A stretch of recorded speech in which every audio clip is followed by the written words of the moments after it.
Habiendo hablado en otros tiempos de muchas maneras, la realidad es que Dios habla, Dios se comunica. La verdad que tenemos en cuanto a su revelación es porque Él mismo la dio a conocer. De hecho, no podríamos llegar a conocer a Dios si Él mismo no se hubiese revelado. Dios habla, Dios se revela, Dios se comunica. El hombre tiene la capacidad para escucharle o para rechazarle. Tiene la capacidad de decidir obedecer o desobedecer. Ahora, cuando toma la actitud rebelde, cuando hace oídos sordos a la voz de Dios, entonces se puede endurecer. Bueno, la Biblia dice de Pablo que en ese camino a Damasco conoció al Señor. Estuvimos meditando en el relato de Hechos capítulo 9 en la mañana, donde el Señor le dijo: Saulo, Saulo, ¿por qué me persigues? Dura cosa es dar voces contra el aguijón. Dura cosa es dar patadas contra el aguijón. Dios había estado tratando una y otra vez con Saulo, hasta que llegó un momento en que ganó su voluntad rebelde. Pero puede suceder una experiencia diferente, como la de Faraón, que una y otra vez fue testigo de las maravillas de Dios, y dice la palabra que se endureció una y otra vez, hasta que Dios mismo lo endureció. La misma luz del sol que ilumina a las plantas y los animales y los ayuda en su vida, la misma luz del sol que nos guía iluminándonos, es la misma también que endurece el terreno, ¿verdad? Y con relación a Dios, o alguien se entrega a Él con un corazón humilde, o le rechaza y se endurece. Dice la Biblia, Dios dijo: y miraré a aquel que es humilde de espíritu y que tiembla a mi palabra. Está hablando de un tipo de persona que es sensible a la voz de Dios. Debemos pedir al Señor que jamás perdamos esa sensibilidad espiritual. Hay un peligro cuando estamos expuestos a las cosas espirituales y nos vamos volviendo indiferentes, porque podemos endurecernos y la conciencia puede llegar a cauterizarse, puede llegar a endurecerse. Sin embargo, también Dios puede hacer que esa conciencia endurecida despierte. De eso vamos a hablar, el despertar de una conciencia cauterizada. Oremos. Padre, gracias por la oportunidad que tú nos das de usar este lugar para traer tu palabra. Señor, en tus manos nos estamos poniendo, estamos reconociendo nuestra incapacidad humana y pedimos el poder del Espíritu Santo. Habla por medio nuestro, Señor, en el nombre de Jesús. Amén. Bueno, vamos a Génesis capítulo 42, donde encontramos la historia que nos va a servir de base, de reflexión para el mensaje de esta tarde. Quiero que nos ubiquemos en el contexto que nos relata este capítulo. Es un contexto de crisis, una crisis en el mundo, había hambre. José era el hombre elegido por Dios y por estar bajo la mano divina, los egipcios habían sido advertidos acerca de lo que iba a ocurrir. Por lo tanto, se prepararon bajo el liderazgo de José. Ahora sucede que la gente hambrienta de otros lugares, de otras tierras, van a Egipto a buscar comida. Mientras tanto, dice la Biblia en el verso 1, viendo Jacob que en Egipto había alimentos, dijo a sus hijos: ¿por qué os estáis mirando? Y dijo: he aquí, yo he oído que hay víveres en Egipto, descended allá y comprad de allí para nosotros, para que podamos vivir y no muramos. O sea, el padre y los hermanos de José seguían vivos, pero estaban en medio de una tierra devastada por el hambre. Había una crisis, como se llamó en Cuba, estaban en un periodo especial, ¿verdad? Y en Egipto había abundancia. Entonces el anciano patriarca, Jacob, al saber esto, que en Egipto había grano, les dice a los muchachos: ¿por qué están sentados ahí mirándose las caras? Nos estamos muriendo de hambre y en Egipto hay comida. Así que quiero que ustedes vayan allá y compren. Si no lo hacen, nos moriremos. Entonces el patriarca despachó a sus hijos en dirección a Egipto, menos a Benjamín, que era el único que le quedaba de Raquel, que había muerto hacía tiempo. Luego leemos en el verso 5, vinieron los hijos de Israel a comprar entre los que venían, porque había hambre en la tierra de Canaán, y José era el señor de la tierra, quien le vendía a todo el pueblo de la tierra. Y llegaron los hermanos de José y se inclinaron a él rostro en tierra. Y José, cuando vio a sus hermanos, los conoció, mas hizo como que no los conocía, y les habló ásperamente y les dijo: ¿de dónde habéis venido? Ellos respondieron: de la tierra de Canaán, para comprar alimento. La historia de José es una exposición de la providencia de Dios. Es una ilustración muy clara de la mano de Dios moviéndose en medio de las circunstancias y acontecimientos de la vida. Todo lo que pasó con José no fue resultado del plan de Dios, no había casualidades. Y esta situación que ahora se produce, esta hambre, era también parte del plan de Dios. Este viaje de los hermanos también era parte del plan de Dios. Y lo que va a ocurrir en unos momentos era también parte de ese plan. Estaba allí el propósito de ablandar la conciencia endurecida, encallecida de estos hermanos que habían sido responsables ¿de qué? De el intento de matar a su hermano y después de venderle como un miserable esclavo. Ellos habían hecho algo muy, pero que muy malo, y habían estado viviendo durante todos estos años, quizás con la conciencia molestante, pero no lo suficiente como para hacer algo al respecto, sino que siguieron adelante. Sin embargo, Dios había sido testigo de lo que había sucedido, y muy pronto iba a ganar la atención de estos hermanos, y vamos a ver cómo Dios lo hace. Los 10 hijos mayores de Jacob son conducidos a la presencia del primer ministro de Egipto. Me imagino que este entorno en el cual se vieron pronto les sirvió o les fue algo realmente sobrecogedor. Ellos eran unos pobres campesinos de Canaán y ahora se encontraban frente al primer ministro de Egipto. Podemos ver cuán abrumados estaban, porque la primera reacción de ellos, ¿cuál fue? Dice la Biblia que se postraron con el rostro en tierra, a tierra. Cuando José los ve, inmediatamente los reconoce. No había olvidado a sus hermanos. Sin embargo, ellos no pudieron reconocerle.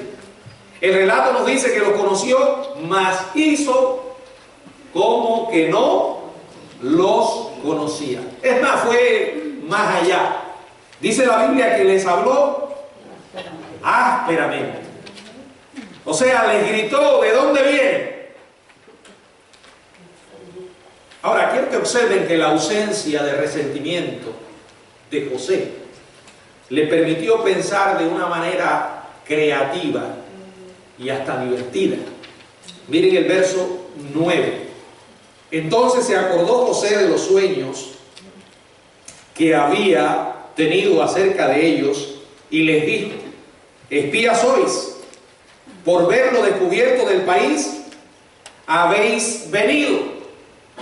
Ahora quiero que entiendan algo, manténganlo en sus mentes. Lo que está pasando aquí es el resultado de una cita divina. Nosotros necesitamos aprender a ver la mano de Dios en todas las cosas. Indiscutiblemente que para eso hace falta fe. Y hace falta mirar no lo inminente, no lo inmediato, porque si nos ponemos a mirar lo inmediato, lo que tenemos de frente, nuestra fe puede desestabilizarse. Sucede que nos dejamos llevar por lo que estamos viendo y no por lo que Dios ha dicho y lo que conocemos. Ahora él lo que experimenta aquí es una cita divina. Recuerda aquellos sueños que había tenido y que le costaron caro. Recordó las gavillas de trigo de sus hermanos, ¿se acuerdan? Esas gavillas que se inclinaban ante la suya. el sol y la luna y las 11 estrellas que se inclinaban delante de él. Cuando yo leo esto, pienso en lo tentador que hubiera sido para José en ese momento decirle: ¿saben quién soy yo? Soy José. Ustedes me trataron de matar. Ustedes me vendieron como un esclavo. Ustedes que se burlaban de mí, ahora van a pagar lo que me han hecho.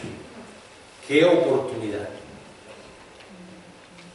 Para cualquier otro que no fuera José. Sin embargo, él le dice: ustedes han venido a espiarnos. No, decían los muchachos, tenemos hambre, no hay comida en nuestra tierra y hemos venido simplemente a comprar alimentos. Observen ahora, verso 11. Todos nosotros somos hijos de un varón, somos hombres honrados. Tus siervos nunca fueron espías.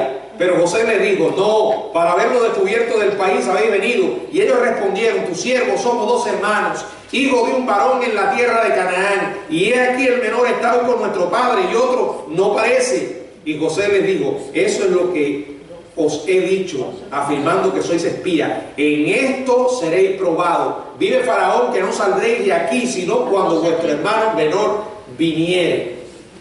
Imagínense cómo se sintió José al escucharlos a ellos decir estas palabras.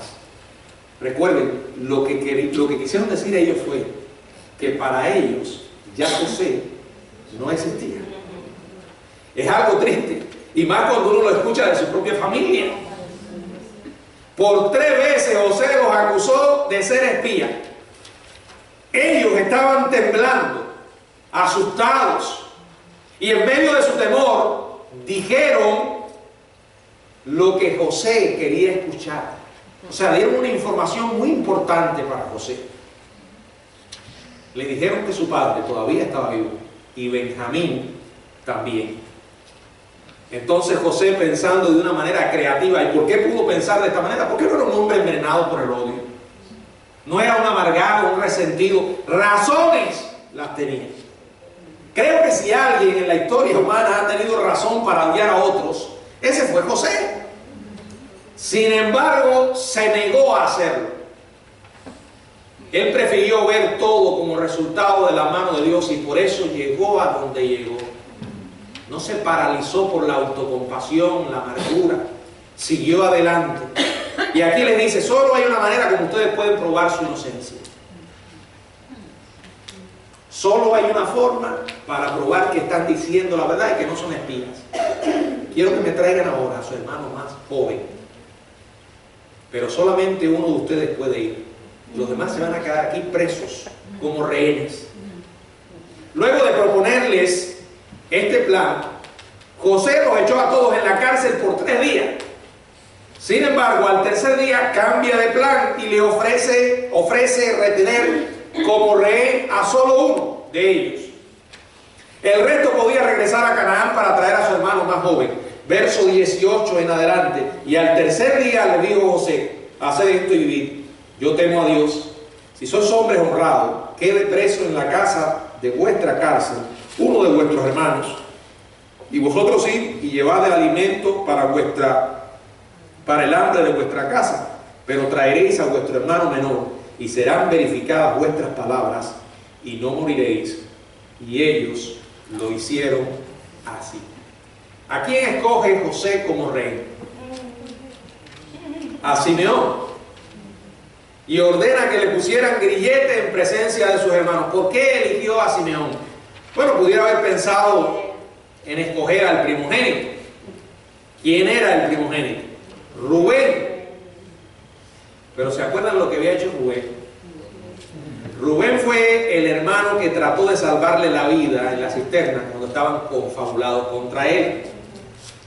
La Biblia no lo dice, pero podría ser razonable que José recordara ese episodio y que intentara intervenir a su favor. Entonces escoge más bien retener a Simeón, su segundo hermano. Sin embargo, antes de hacer esto, él escucha una conversación entre sus hermanos.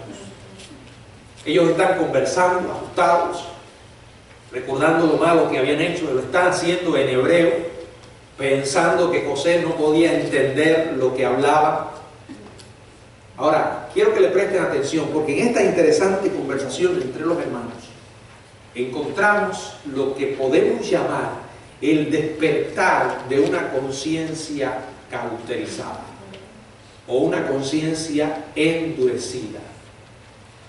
Y quiero que le prestemos especial atención, porque eso nos va a mostrar lo que significa el regreso de la sensibilidad a nuestro corazón, el regreso de la sensibilidad en una conciencia que ha estado endurecida.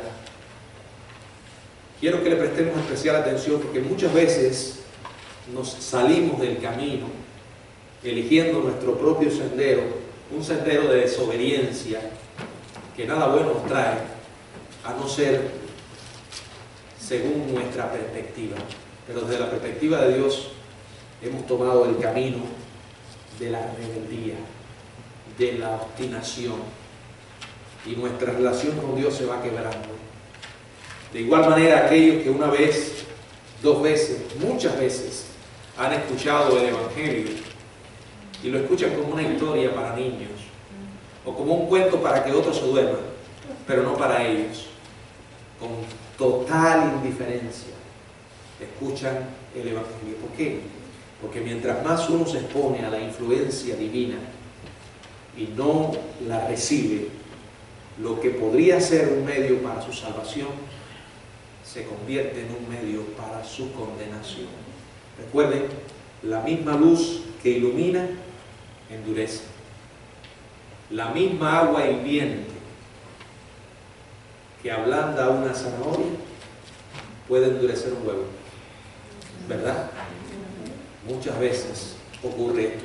¿Qué dice Génesis capítulo 42, verso del 21 hasta el 24? Dice: y decía el uno al otro: verdaderamente hemos pecado contra nuestro hermano, pues vimos la angustia de su alma cuando nos rogaba y no le escuchamos.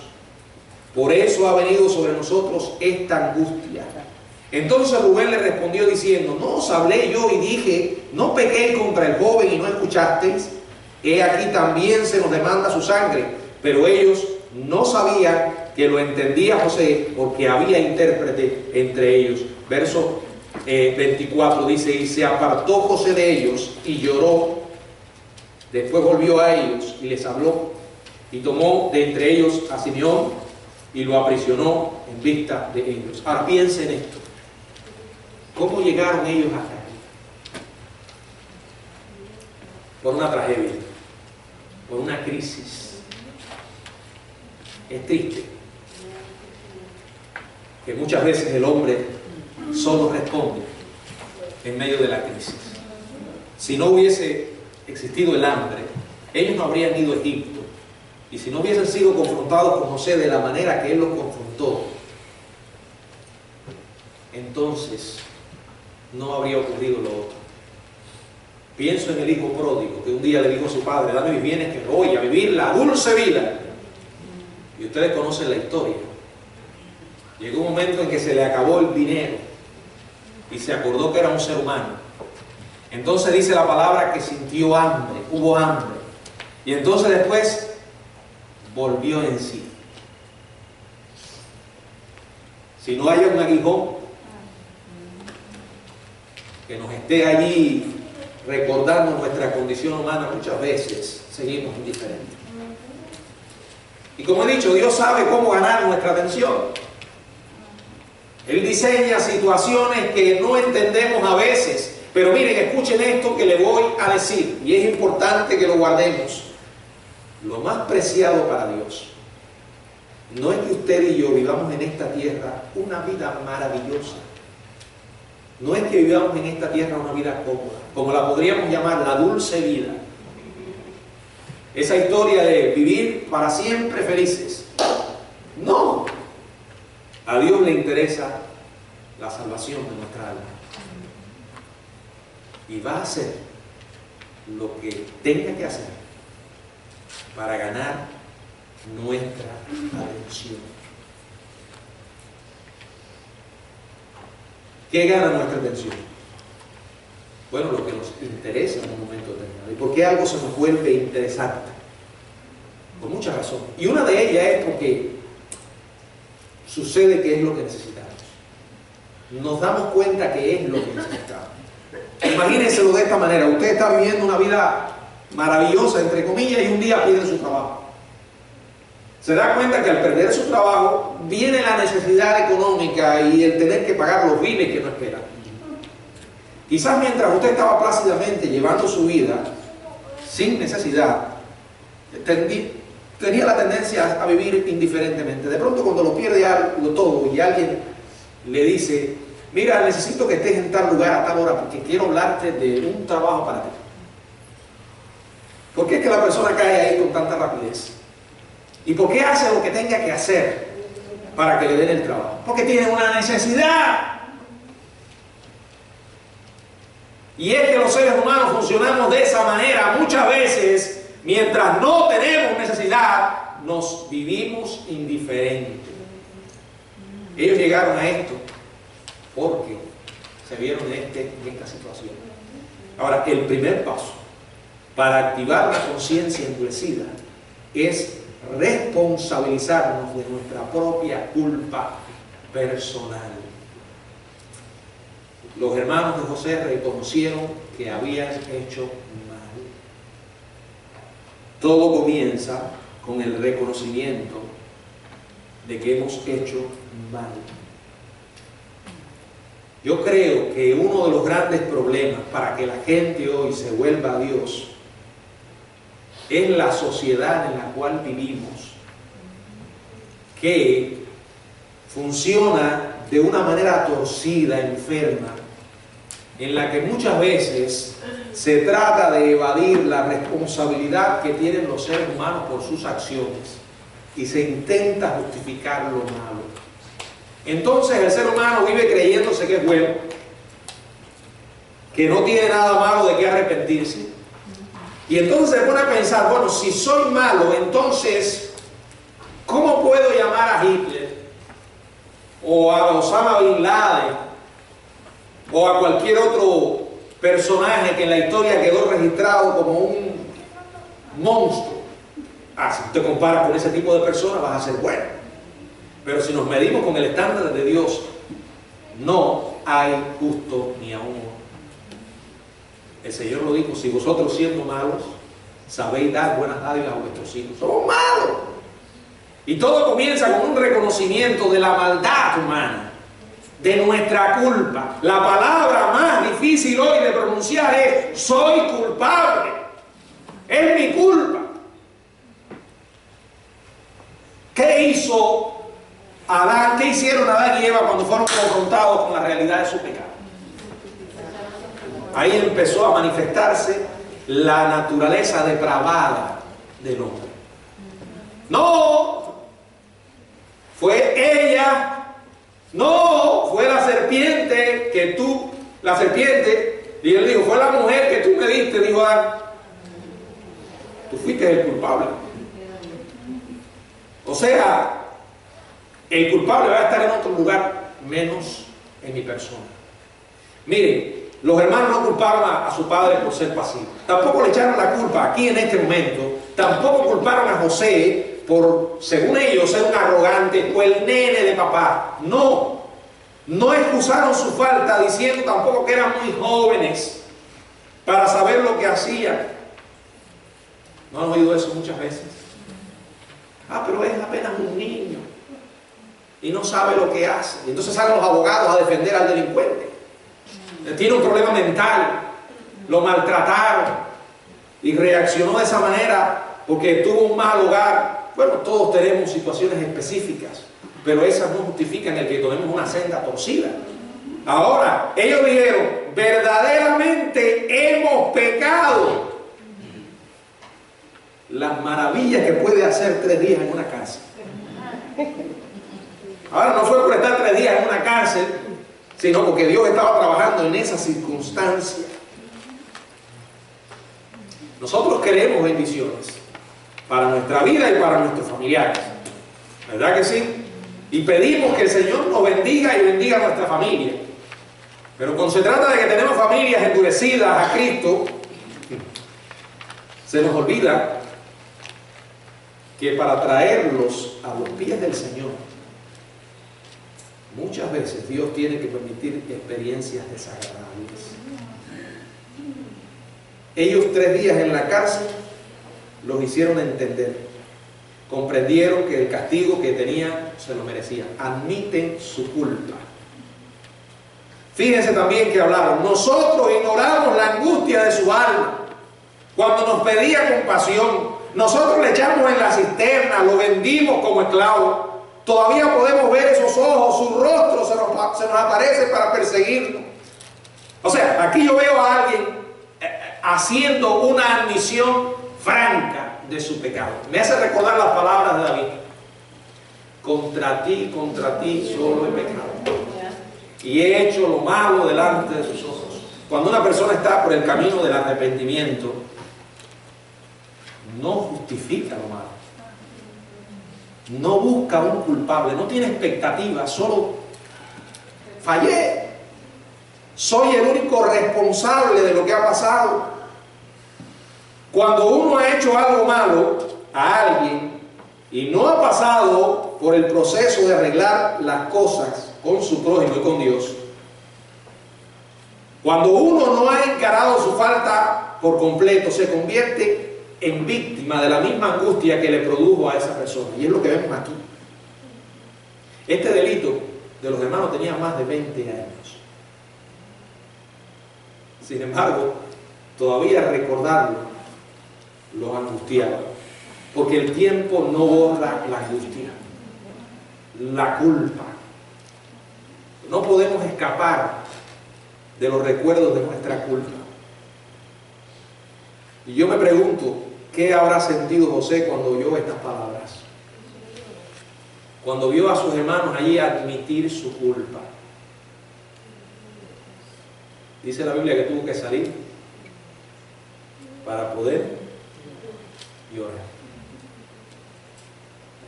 llorar. Ellos dijeron: somos culpables.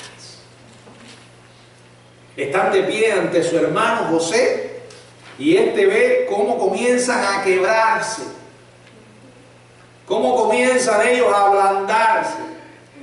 Somos culpables, dicen. Lo que hicimos estuvo mal y la angustia de nuestro hermano ha sido transferida a nosotros. Dios estaba trabajando en sus vidas. Y por eso allí está el despertar de esta conciencia, con una admisión franca de su pecado, con un reconocimiento total de su culpa personal. Entonces, en sintonía con el tiempo de Dios, José se da a conocer a ellos. O sea, no se dio a conocer a ellos. En vez de eso, retuvo a Simeón como rey y envió a los demás a Canaán con las instrucciones de traer a Benjamín. Sin embargo, antes de que partieran, José tiene un acto de gracia, de misericordia para con ellos. Quiero que leamos ahí en el verso 25. Dice la palabra: después mandó José que llenaran sus sacos de trigo y devolviesen el dinero de cada uno de ellos, poniéndolo en su saco, y les diese comida para el camino. Y se hizo así con ellos. Y ellos pusieron su trigo sobre sus asnos y se fueron de allí. Pero abriendo uno de ellos su saco para dar de comer a su asno en el mesón, vio su dinero que estaba en la boca de su costal y dijo a sus hermanos: mi dinero se me ha devuelto y helo aquí en mi saco. Entonces se les sobresaltó el corazón y espantados dijeron el uno al otro: ¿qué es esto que Dios nos ha hecho? Hermano, ellos hicieron la admisión de una culpa. Dios está trabajando en su conciencia, pero no hay todavía el proceso completo. Por eso no podían disfrutar de la paz. No había paz en sus vidas. Los hermanos de José deseaban salir de Egipto cuanto antes. Cuando los grandes sacos de grano que habían comprado fueron puestos llenos sobre sus animales, comenzaron de inmediato el regreso a Canaán. Pero algo pasó la primera noche, que ellos se detienen para descansar y para dar de beber a los animales. Cuando uno de los hermanos abre el saco, uno de los sacos, para dar de comer a su asno, vio que ahí estaba el dinero. El mismo dinero que le habían entregado al primer ministro de Egipto estaba ahí en la boca del saco. Y dijo, no puedo creerlo, miren, mi dinero me ha sido devuelto, está en el saco. Los demás fueron inmediatamente y abrieron sus respectivos sacos y descubrieron que también su dinero les había sido devuelto. Sin embargo, en lugar de sentirse felices por esta sorpresa, el despiadado enemigo del miedo, cuando no hacemos las cosas bien, no hay paz. Dice la palabra que se les sobresaltó el corazón y espantados se dijeron el uno al otro. O sea, comenzaron a temblar mientras se miraban entre sí. Si se le hubiera tomado la presión arterial ahí, hubiera estado mandado, ¿verdad? Luego dijeron, ¿qué es esto lo que Dios nos ha hecho? No solo estaban sintiendo el impacto de su culpa, sino la mano de Dios en eso. Fíjense que ellos dicen, ¿qué nos está haciendo Dios? Primero, hay una admisión franca de su culpa. Segundo, cuando se reconoce la culpa, la responsabilidad, comenzamos entonces a tener una perspectiva distinta, una manera distinta de ver las cosas que incluye sentir un profundo dolor por lo que hemos hecho. Cuando hay un reconocimiento de que somos pecadores, inmediatamente viene dolor por ese pecado. Un profundo dolor. No porque me atraparon, no porque me descubrieron haciendo algo malo y ahora tengo que enfrentar las consecuencias, no. Porque por la gracia de Dios, iluminado por el Espíritu Santo, entendemos lo que mi pecado hace a Dios. Cuánto lo ofende. Y la miseria que acarrea un pecado, no solamente dolor, agonía en esta tierra, sino una separación de Dios para siempre. Cuando sufrimos en carne propia el daño o la herida o el dolor que le hemos hecho a otra persona, algo comienza a cambiar dentro de nosotros. Ellos sintieron un profundo dolor porque le habían producido un dolor similar a José. Y cuando Dios comienza a orar, entonces está rompiendo el duro caparazón de nuestro corazón encallecido. Ellos no tenían la más mínima idea de que aquel hombre era José. Todo lo que sabían es que tenían un tremendo problema. Fueron con hambre y salieron desbaratados. Y se quedó uno de ellos allí. Miren, hermanos, si usted lo mira bien, ellos tenían un tremendo lío. Trate usted de ubicarse en la situación de ellos. Es más, si ellos hubiesen sabido lo que les iba a pasar, se hubiesen muerto de hambre. Ellos estaban en un problema y al instante recordaron toda la angustia que le habían producido a su hermano hacía 20 años atrás. Repito, el paso del tiempo no borra una conciencia culpable. El dolor persiste. Aun cuando todos los miembros de la familia ya se hayan convertido en adultos. Aún después que el delito ya haya sido declarado sin lugar en el tribunal. Ayer estaba mirando un caso de un político canadiense llamado Colin Thatcher. Un poco llega a ser presidente en Canadá. Este señor fraguó el asesinato de su mujer.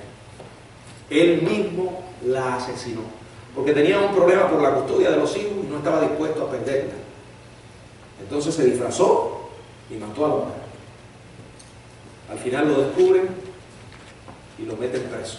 Yo doy gracias porque vivo en un país donde hay leyes y las leyes son firmes. Yo creo que para que una sociedad funcione lo más saludable posible, tiene que haber leyes bastante severas con aquellos que cometen actos criminales. Bueno, a este señor le dieron creo que cadena perpetua, con la posibilidad de salir en parol a los 25 años. Cuando un caso se da en Canadá, generalmente esto es lo que sucede. Cuando ocurre acá en los Estados Unidos, se le da cadena perpetua sin posibilidad de parol, porque lo he visto muchas veces. Después busqué el nombre del personaje, que está suelto. Salió en el 2006, porque desde que lo arrestaron, dijo que él no era el que había matado a su mujer. Sin embargo, los jueces, o sea, el fiscal, los que lo condenaron allí, mostraron una grabación en la que él prácticamente declaraba que había sido el responsable de la muerte de su mujer. Y sin embargo, seguía. Cuando vi la foto del señor, estaba ya una persona bien mayor, salió en el 2006, y yo pensaba mientras le miraba la cara, ¿cómo este hombre puede vivir en su conciencia con la muerte de su esposa, la madre de sus hijos? ¿De qué sirve ahora que esté suelto si sigue preso? Bueno, en realidad hay conciencias tan endurecidas, pero les voy a decir algo: todo lo que usted siembre lo va a recoger. Y muchas veces hay personas que aparentan una cosa y en el interior es otra. Una conciencia culpable es devastador. No importa que haya cumplido la condena, no importa que haya salido, no importa que ya se haya producido un divorcio y usted se vaya de la casa sin una justificación bíblica, no importa que después que las cosas que se han hecho se hicieron en secreto y nadie más lo sepa, aún después de décadas de que las aguas hayan estado contaminadas y se hayan declarado limpias debajo del puente de nuestra memoria, todavía están allí los sentimientos de culpa porque hay angustia.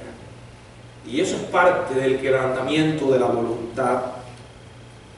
Dios muchas veces usa esto para despertar nuestra conciencia. Y la característica o la tercera manifestación del despertar de una conciencia endurecida es que nos hacemos o somos recipientes de expresiones inmerecidas de gracia. Ellos admiten la culpa. En segundo lugar, sienten una profunda angustia. Y en tercer lugar, se hacen objetos de una gracia que no merecían. Este es el paso para la salvación. Reconozco que soy pecador, siento dolor por el pecado, entonces puedo apropiarme de la gracia de Dios, ese favor que no merezco. Los hermanos de José no merecían el grano, y mucho menos llevárselo de gratis. ¿Qué merecían ellos? El castigo, tal vez hasta la cárcel. Eran criminales. Por lo que habían hecho a su hermano merecían ser castigados.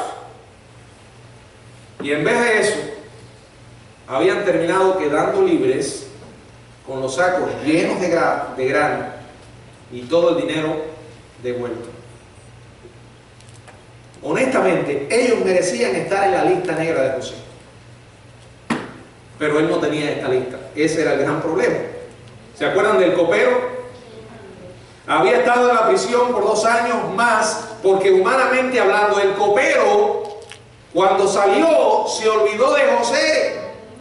Aquel a quien había ayudado y animado, se había olvidado de él. Entonces de repente José es liberado y finalmente se convierte en el hombre más poderoso de Egipto, después de Faraón. Y qué gran oportunidad la de José para vengarse de ese copero en la corte de Faraón. Buscarlo, búsquenme al copero. Búsquenmelo, tráiganmelo acá. ¿Te acuerdas? ¿Sabes quién soy? ¿Te olvidaste de mí? Ahora me la vas a pagar. Pero no lo hizo. En ninguna parte encontramos una palabra de resentimiento contra el copero. ¿Por qué? Porque este hombre caminaba con Dios. Esa es la razón, es la explicación. Amados hermanos, nuestro Dios soberano sabe cómo ablandar corazones. Todavía esa es su tarea. sabe cómo someter voluntades rebeldes, sabe cómo despertar conciencias endurecidas. Acuérdense de Pablo. Y si usted descubre que está viviendo bajo la poderosa mano de Dios y esa mano está haciendo presión sobre usted, dele gracias a Dios porque Él quiere quebrantar su corazón. Porque solo ese quebrantamiento nos devuelve la sensibilidad y la humildad que necesitamos para reconocer que no podemos vivir separados de Dios, que lo necesitamos. Y su amor ha sido tan grande que nos ha llevado hasta ese punto. Ojalá que usted tenga una conciencia que Dios haya despertado. El Señor nos bendiga.